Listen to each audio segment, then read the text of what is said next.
Буудал дээр аваа шинжилгээ авъя гэх чинь хүртэл би хэрэггүй. Наадах нисгтээр хүртэл аваад нисгтээр аваа шууд буудал дээр нь аваачаад тэр холоос ирсэн хүмүүсийг шууд амраа гэдэг асуудал хүртэл ярьсан. Та нар төрүүлж очиод өөрсдөө хариуцлагатай байгаад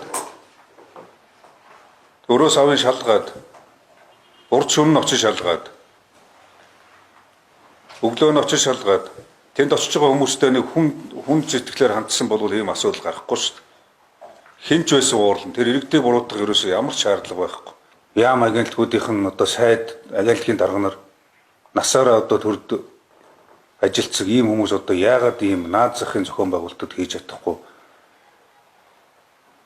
бүх юмд яагаад засгийн газар улсын онцгой комиссын гэж шадар сайд ерөнхий сайд нь оролцож явах хэрэгтэй.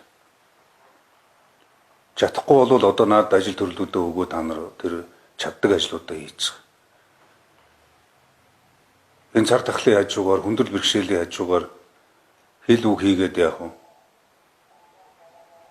Аль болох дэмжээ туслаад явчих, илүү дотоог нөхөд явчих гээд өмнөөс чинь орж ажил хийж явсаар байгаад одоо та нар бол арай дэндж байна.